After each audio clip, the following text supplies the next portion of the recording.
रोम रोम भाइयों। The government has destroyed our economic policy, has destroyed our defense policy, has destroyed our foreign policy. Everybody knows that the Indian economy is a dead economy. आलिए रे आलिए, बेटा भग मत जइयो। ये जो leader of the opposition है Rahul Gandhi sir, ये urban नक्सल की तरह बिहेव करता है और इसका सोरोस फाउंडेशन के साथ रिलेशन है। ये वियतनाम, कंबोडिया, बहरीन, थाईलैंड केवल देशद्रोहियों के साथ मिलकर जाता है और ये कभी चुनाव आयोग पर, कभी संविधान पर, कभी स्पीकर पर, जितने भी संवैधानिक संस्थाएं हैं सुप्रीम कोर्ट पर, उसके ऊपर आरोप लगाता है। मेरा आपके माध्यम से आग्रह है कि एक सब्सटेंशियल मोशन पर राहुल गांधी के ऊपर चर्चा होनी चाहिए, उसकी सदस्यता रद्द होनी चाहिए और कभी भी वो चुनाव नहीं लड़ पाए उसकी चर्चा होनी चाहिए। सॉरी सारी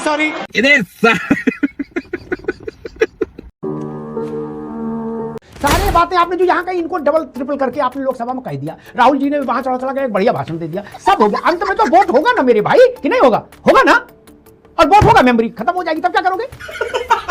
जब लट लेकर के देश के युवा, देश के प्रधानमंत्री को, सरकार के सारे मंत्री को लट से खदेड़ेगी, बस ये भविष्यवाणी राहुल गांधी जी की बची है और इंशाअल्लाह 3 महीने में ये भविष्यवाणी पूरी होने वाली है। मुन्ना भाई ने 3 महीने की डेडलाइन दे दी, बोले 3 महीने बाद भाजपा वालों को लोग डंडे से मारेंगे। नहीं मारेंगे तो क्या करोगे? डंडा अपने सिर पर मारोगे फिर? चाहे अखिलेश यादव जी, चाहे राहुल गांधी जी हो, इंडिया गठबंधन के विपक्ष के जो नेता है, इसलिए बन गए ट्रेड डील में भारत के हितों से अगर समझौता होगा तो संसद में उठाएंगे। राहुल गांधी किस लिए सदन में आए, अखिलेश यादव किस लिए? सारी बातें एक तरफ मैं तो कह रहा हूं ना, लेकिन रिजल्ट तो नंबर से आएगा ना। इंदिरा गांधी के पक्ष में मुन्ना खान या उस समय के धर्मेंद्र ने भाषण नहीं दिया होगा? दिया होगा, जोरदार भाषण दिया होगा, लोकतंत्र और सब बताया होगा। अंत में क्या हुआ? वोट हुआ। और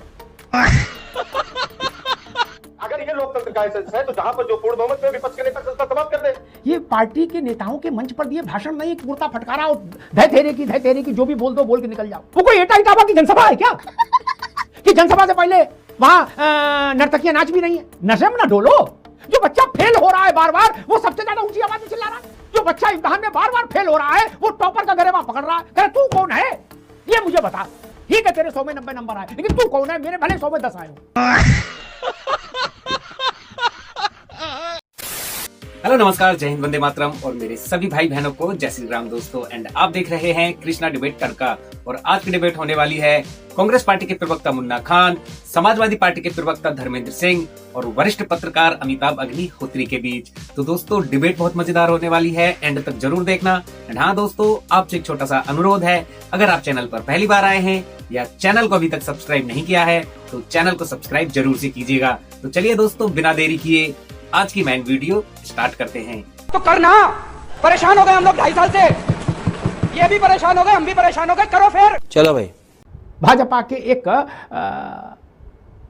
सक्रिय रहने वाले सांसद निशिकांत दुबे, अब आप सोच लीजिए, निशिकांत जी और गांधी परिवार का वैसे ही मामला गड़बड़ है।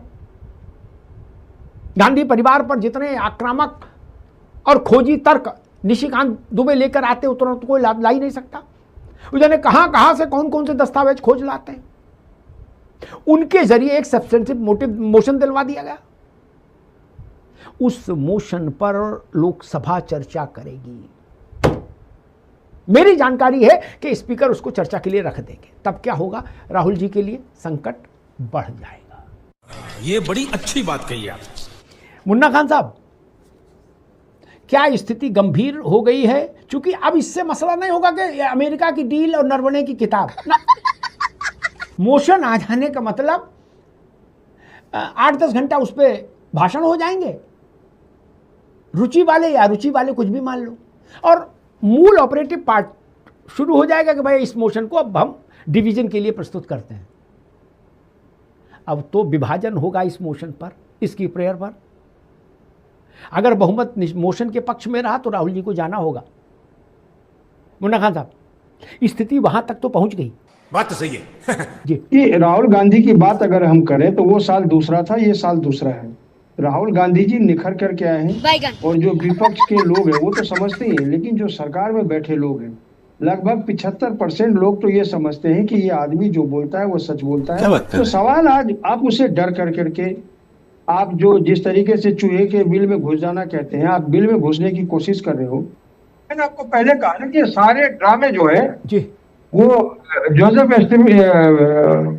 फाइल जो निकली है, वो फाइल में जो चर्चा है और जिस तरीके से डोनाल्ड ट्रंप ने कहा कि मोदी जी का राजनीतिक करियर हमारे हाथ में, मैं जब चाहूं तो उसको नष्ट कर दूं, यही बात देश की जनता जानना चाहती है कि आखिर क्या वजह है और कौन से नस को डोनाल्ड ट्रंप ने मोदी जी का दबा रखा है। अभी बता है भाई, अभी बता है कौन सी फाइल एप्स्टीन को क्या है वो फाइल। मोदी जी डर गए, उनकी आंखों में हम डर देख रहे हैं, किसान का बुरा हो गया, महिला के साथ अत्याचार हो रहा है, बेरोजगारी हो रही है, 100 बातें आपने कहीं पार्लियामेंट में। मैं थोड़ा आगे का सोच रहा हूँ, है ना, विजुलाइज कर रहा हूँ। सारे बातें आपने जो यहाँ कहीं इनको डबल ट्रिपल करके आपने लोकसभा में कह दिया। राहुल जी ने वहां चला गया, एक बढ़िया भाषण दे दिया, सब हो गया। अंत में तो वोट होगा ना मेरे भाई, कि नहीं होगा? होगा ना, और वोट होगा, मेमोरी खत्म हो जाएगी, तब क्या करोगे? तब तो जो फाइल आप लेके गए उसको लेके बाहर निकलना पड़ेगा। हमने जाने कितने अविश्वास प्रस्ताव देखे। सरकार के पास बहुमत होता है, विपक्ष वाले खूब बाएं फटकार के अविश्वास प्रस्ताव रखते हैं, भाषण भूषण होता है, भाषण के बाद वोट होता है, सरकार यूं करके निकलती बाहर। जब लक्ष्य लेकर के देश के युवा, देश के प्रधानमंत्री को, सरकार के सारे मंत्री को, सारे बीजेपी के प्रवक्ता को, बीजेपी के नेताओं को लक्ष्य से खदेड़ी जी, बस ये भविष्यवाणी राहुल गांधी जी की बची है और इंशाअल्लाह 3 महीने में ये भविष्यवाणी पूरी होने वाली है। ठीक है, सर छुपाने के लिए बीजेपी जगह जी ठीक, सारी बातें हम मान लेंगे मुन्ना भाई की। मैं पूछ रहा हूं कि 12 मार्च को, 14 मार्च को निशिकांत दुबे के प्रस्ताव पर वोट हो गया तो मेंबरी जानी तय है भैया, आप क्या कुछ भी कहो। मोशन में जब वोट होता है तो बातों का कोई मोल नहीं होता। क्या किसने भाषण क्या दिया, कौन क्या हुआ, सब किस्सा कहानी एक तरफ, वोट एक तरफ, होता है ना ऐसे ही। ऐसे होता है ना, सिर्फ नंबर आता है स्क्रीन पर, जीत मोशन गिर गया या मोशन पास हो गया। उस स्थिति पर तो चीजें आई गई कि जब फैसला होना है इधर या उधर। नहीं धर्मेंद्र जी, क्या रे भिख मंगिया? आपकी बात बिल्कुल ठीक है, लेकिन किस लिए? क्या बुनियादी सवालों को उठाने के लिए आप किसी की सदस्यता ले लेंगे? सवाल ये है कि आर्टिकल 105 या राज्यों के लिए आर्टिकल 194 ये स्वायत्तता देता है कि आप संसद के अंदर जो फ्रीडम ऑफ स्पीच में अधिकार मिलने उससे अलग होकर के, प्रोटेक्ट होकर के किसी भी विषय को संसद के अंदर बोल सकते हैं। संसद में बोलना विशेषाधिकार, किसी भी चीज को उठाना अगर विशेषाधिकार है तो भारतीय जनता पार्टी के 3 सांसद, आपको याद होगा, संसद के अंदर नोट लहरा रहे थे। आपको याद होगा ये प्राइवेट पार्टी के नाम लेने की बात, क्या निशिकांत दुबे जी ने जॉर्ज सोरोस का नाम लिया था कि नहीं संसद में? एक ने 1000 बार लिया, वो सदन के सदस्य थे, वो विशेषाधिकार में नहीं आता है। ये लोकतंत्र में डेमोक्रेसी की हत्या इसी कहते हैं। भाई राहुल गांधी ने किसी के साथ मिसबिहेव किया, किसी को कुछ कहा, किसी को असंवैधानिक आचरण किया, किसी से मार पिटाई की, नहीं ना, वो केवल जनता के बुनियादी सवाल उठा रहे हैं। और सांसद किस लिए सांसद बन के गए हैं? सांसद बन के गए हैं कि देश की संप्रभुता कोई गिरवी न रख पाओ, वो सवाल उठाएंगे। सांसद इसलिए बन के गए हैं कि सीमाओं का कोई मामला है तो उठाएंगे। सांसद इसलिए बन करके गए, चाहे अखिलेश यादव जी हो, चाहे राहुल गांधी जी हो, इंडिया गठबंधन के विपक्ष के जो नेता है, इसलिए बन गए ट्रेड डील में भारत के हितों से अगर समझौता होगा तो संसद में उठाएंगे। जो बातें अभी कही गई, अरे रुक जाओ भाई, अंताक्षरी थोड़ी ना खेल रहे हो यार, अभी रुकना होगा, दोबारा में आएंगे तब बोलो। इंदिरा गांधी की जब सदस्यता गई तो जितनी बातें धर्मेंद्र कह रहे हो, जितनी बातें मुन्ना खान कह रहे हो, वो सब बातें कांग्रेस वालों ने बोली कि ऐसा सवाल उठाना गलत है क्या, हमने तो गरीब की बात उठाई, हमने मजलूम की बात उठाई, हमने फलान की बात उठाई। रिजल्ट आया, इंदिरा गांधी की सदस्यता खत्म, वो बाहर हो गए। ठीक, इसलिए राहुल गांधी किस लिए सदन में आए, अखिलेश यादव किस लिए, सारी बातें एक तरफ मैं तो कह रहा हूं ना, लेकिन रिजल्ट तो नंबर से आएगा ना। आप अच्छे भाषण दे सकते हैं लेकिन रिजल्ट तो आएगा ना, नंबर से आएगा, नंबर में आप पिछड़ जाएंगे। अभी तो 99 है कांग्रेस के पास, तब तो 126 थे जब इंदिरा गांधी की मेंबर की सदस्यता गई, 126 लोग थे। क्या रे भिख मंगिया? तब भी चली गई सदस्यता। क्या इंदिरा गांधी के पक्ष में मुन्ना खान या उस समय के धर्मेंद्र ने भाषण नहीं दिया होगा? दिया होगा, जोरदार भाषण दिया होगा, लोकतंत्र और सब बताया होगा। अंत में क्या हुआ? वोट हुआ और राफेल के मामले में झूठे तथ्यों के आधार पर उनको माफी मांगनी पड़ी। कई बार वो गए हैं कोर्ट के अंदर, जहां माफी मांगे हैं, जहां वो अपने को बैक किए। ठीक है, हमारे सांसद निशिकांत दुबे ने उनके विरुद्ध प्रस्ताव लाने की नोटिस दे दिया और उन्होंने मांग किया है कि एक संसदीय जांच समिति भी बैठे जो इनके कृत्यों की जांच करे, इनके अनैतिक और इस प्रकार के जो उन्होंने कृत्य किया है उसकी जांच करें, और 9 मार्च से फिर लोकसभा की कार्रवाई होगी तो निशिकांत दुबे को अधिकार है, उनको उनके विरुद्ध प्रस्ताव लाने का, तो संसद को भी अधिकार है उनके पक्ष में देने का, फिर होगा फैसला उसके बाद। राहुल चालीसा पढ़ने से नहीं चलेगा। राहुल गांधी जी की सदस्या नहीं जा सकती, राहुल गांधी जी की सदस्या कतई नहीं जाएगी। बीजेपी में 75-80% लोग ऐसे हैं जो राहुल गांधी जी को जानते हैं और मानते भी, इसलिए राहुल गांधी की सदस्या नहीं जाएगी। बीजेपी जितना भोग ले, बीजेपी के अंदर खाने कला है। मुन्ना खान साहब, ओपी सिंह जी, दोनों मित्रों को रोकूंगा। अभी मजा आएगा ना भिड़ो। एक बहुत बड़ी बात मुन्ना खान साहब ने कही थी, बोले राहुल गांधी की मेमोरी कहीं नहीं जाएगी। बोले कैसे? बोले भाजपा वाले 70% राहुल गांधी की तरफ है। ये तो बहुत ही मतलब दुनिया का 8वां नहीं 9वां आश्चर्य हो गया नहीं? और ऐसी खबर अभी तक किसी को पता ही नहीं लगी। इतना बड़ा खेल हो गया, खेला फादर ऑफ ऑल खेला। अगर ऐसा हो गए होते तो नरेंद्र मोदी के प्रस्ताव के खिलाफ प्रस्ताव लाके आप उन्हीं को नहीं हटवा देते। अब किसी का इंतजार था क्या धर्मेंद्र भाई? 70% में तो भारतीय जनता पार्टी टूट के नया संसदीय दल बन जाता। मोदी को हटा देते, बातें खत्म हो जाती। आज हटाते तो शाम को राहुल गांधी की शपथ हो जाती। अगर 70% एमपीज बीजेपी के राहुल गांधी से प्रभावित हो गए तो धर्मेंद्र जी क्या रे भिख मंगिया? देखिए अमिताभ जी, 2-3 चीजें हैं। अल्टीमेटली तो डेमोक्रेसी में सबसे बड़ी अदालत जनता की अदालत है, लेकिन अगर बहुमत से इस तरह हटाना है तो ये भी कह सकते हैं कि संसद में विशेषाधिकार विपक्ष की जरूरत ही नहीं, सारे विपक्ष सांसदों को अयोग्य घोषित कर दीजिए। अरे भाई कोई कारण होता है अमिताभ जी, सवाल पूछना विशेषाधिकार के खिलाफ कहां हो गया, ये जस्टिफाई करना पड़ेगा। और सुप्रीम कोर्ट करता है, जो आप बता रहे थे, मैंने वो 3 लोगों का नाम लिया था, फग्गन सिंह कुलस्ते और अर्जुन सहित, जो कैश ले करके गए थे वसूले थे, उसमें उनको हटाया नहीं गया, संसद ने उनकी सदस्यता नहीं ली थी। एक चीज वो मैं बीच में रोक रहा। दूसरी बात जो आप कह रहे कैश फॉर वोट वाले में, जिसमें 11 लोगों की सदस्यता गई थी 10+1 की, उसमें सुप्रीम कोर्ट ने उस पर मुहर लगाते हुए कहा कि आर्टिकल 122 और वो ये इजाजत नहीं देते हैं कि संसद के अंदर कोई भी लिया गया निर्णय वो न्यायिक समीक्षा के बाहर होगा। उसने कहा न्यायिक समीक्षा की जा सकती है, उसमें बड़ा लंबा डिस्कशन है। संजय राणा जी कानून के जानकार लगते हैं, पढ़ेंगे तो उसमें बहुत पार्लियामेंट के वहां के तमाम डिस्कशन इंग्लैंड के उस पूरे फैसले में है जो सुप्रीम कोर्ट ने दिया है, तो वो न्यायिक समीक्षा के दायरे में रहेगा। अगर इस तरह कोई मनमानी हटाने लगेगा तब तो ये लोकतंत्र फिर लोकतंत्र ही नहीं रहेगा। अब बाकी तो संख्या बल के हिसाब से तो कुछ भी लेके। दूसरी बात हम ये कहना चाहते हैं कि भाई आप संजय राणा जी बता रहे थे कि संख्या बल के हिसाब से कुछ भी कर लो, एक मिनट, संख्या बल के हिसाब से कुछ भी कर लो, ये कहना ठीक, एक मिनट फिर पूरी बात कहेगा, ये कहना ठीक नहीं। लोकतंत्र का एसेंस ही संख्या है, ये बात आप क्यों नहीं मानते? 12 से 17 तक अखिलेश अगर वहां मुख्यमंत्री रहे तो संख्या के आधार पर रहे, समाजवाद के नाम पर थोड़े ना मुख्यमंत्री रहे, संख्या के आधार पर रहे ना। गजब बात करते हो। अगर ये लोकतंत्र का एसेंस है तो जहां पर जो पूर्ण बहुमत में विपक्ष के नेता सत्ता समाप्त कर दे, क्या बात करते हैं अमिताभ जी? तो नहीं हो सकता क्या? वही तो जो है कर्नाटक के अंदर दूसरे को हटा दे, यहाँ जो है समाजवादी पार्टी के नेता को हटा दे, तब तो फिर डेमोक्रेसी कहां रह गई?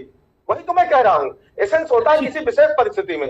दूसरी 2 चीजें संजय राणा जी कह रहे थे, एक तो ट्रेड डील को लेकर के। ट्रेड डील पे आपने ये तो कहा कि अमेरिका ने कहा हमारा प्रोडक्ट लो, 0 लगा देंगे। कपास का नाम लेना भूल गए। कपास का सबसे बड़ा हमारा एक्सपोर्ट कहा जाता है, बांग्लादेश लेता है, कपड़े बनाता है, और बांग्लादेश अगर 0 पर उनका फ्री में उनका कपास लेकर के और 0 टैरिफ देगा तो भारत का कपास कहां जाएगा? आप कहीं प्रभावित हुए नहीं हुए? दूसरी बात, टीआरबी की प्रेस पढ़ लीजिए और उनकी पीसी पढ़ लीजिए पीयूष गोयल साहब की। पीयूष गोयल ने कहा कि कृषि सेक्टर एंड डेयरी बिल्कुल नहीं, उनके हित सुरक्षित है, कोई समझौता उस पर नहीं करेंगे। और पीआईबी की प्रेस में है कि ड्राई फ्रूट्स, बागवानी की चीजें और सम फार्मिंग कृषि सेक्टर के कुछ या डेयरी सेक्टर के जो रेडी टू ईट के मटेरियल्स हैं, क्यों? आप अगर कृषि सेक्टर को आपको संरक्षित करना था तो कृषि और डेयरी को आप पूरी तरह कह देते हैं डील से बाहर रखेंगे। दूसरी बात, ट्रंप ने जब ट्वीट किया कि भाई जो आप कह रहे थे कि अरे भाई हम कह रहे हैं कि अमिताभ जी हम कह रहे हैं कि हम इनकी गोली मार के हत्या नहीं करेंगे, लेकिन इनकी गर्दन रेत की हत्या का इरादा रखते हैं। उसने ट्रंप ने कहा 500 ले जाने की का इन्होंने वादा किया, तय हुआ है। बाद में आपके दबाव पे वो कह दिया हाँ इरादा है। पहले वादा है और इरादा है, क्या बात करते हैं, तो बेवकूफ बनाने के लिए शब्दों का माया जाल है। ठीक है धर्मेंद्र जी, रुकना होगा दो देश, क्या रुकना होगा? दो देशों के बीच के दस्तावेज शब्दों नहीं, कॉमा फुल स्टॉप से भी चीजें पलट देते हैं। ये पार्टी के नेताओं के मंच पर दिए भाषण नहीं, कुर्ता फटकारा और धय तेरे की जो भी बोल दो बोल के निकल जाओ ना जी ना। वहां तो सैकड़ों रातें काली होती है कॉमा फुल स्टॉप पर। वो कोई एटा इटावा की जनसभा है क्या? गजब बात कर रहे हो कि जनसभा से पहले वहां नर्तकियां नाच भी रही हैं। नहीं महाराज, वो वैसे ही है। ये बड़ी अच्छी बात कही आप। समाजवादी पार्टी या कांग्रेस या तृणमूल या लालू जी की पार्टी तय नहीं करेगी कि भाजपा सरकार में रहेगी कि नहीं। बस मेरा कहना इतना है। आप लोग तय नहीं करोगे ना कि ये सरकार में रहेंगे कि जाएंगे, ये भी हम ही तय करेंगे। आपका भाग्य भी हम तय करेंगे और ओपी सिंह का भाग्य भी हम तय करेंगे, मतलब जनता तय करेगी। इसलिए इस गलतफहमी में तो कोई ना रहो, नशे में ना डोलो। और जो भी सरकार में है, बात अच्छी लगे तो भैया सुन लेना, प्रसन्न होना, और खराब लगे तो पानी पी लेना। जो भी सरकार में है, चुंगी से लेके और लोकसभा तक में, राष्ट्रीय के सेंट्रल गवर्नमेंट तक में, वो जनता के आशीर्वाद से ही है, किसी की कृपा से नहीं है। और जो नकारे गए हैं उनको विनम्र होना चाहिए और विनम्र होकर स्वीकार करना चाहिए कि हां हमारी कुछ कमियां रही होंगी, हमको नकारा गया। जो बच्चा फेल हो रहा है बार बार, वो सबसे ज्यादा ऊंची आवाज में चिल्ला रहा है। जो बच्चा इम्तिहान में बार बार फेल हो रहा है, वो टॉपर का गरेबा पकड़ रहा है, कह रहा तू कौन है ये मुझे बता। ठीक है तेरे 100 में 90 नंबर आए, लेकिन तू कौन है? मेरे भले 100 में 10 आए हो। मुन्ना भाई ने 3 महीने की डेडलाइन दे दी, बोले 3 महीने बाद भाजपा वालों को लोग डंडे से मारेंगे। नहीं मारेंगे तो क्या करोगे? डंडा अपने सिर पे मारोगे? फिर ऐसी बात क्या है, बोलो यार।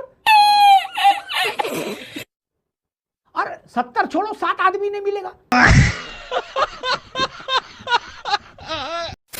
आई होप डिबेट आपको जरूर पसंद आई होगी। और हाँ दोस्तों, वीडियो एंड तक देखने के लिए बहुत बहुत धन्यवाद। इस डिबेट के बारे में आपकी जो भी राय है कमेंट करके जरूर से जाइएगा। आपसे फिर मुलाकात होगी एक और मजेदार और शानदार वीडियो के साथ।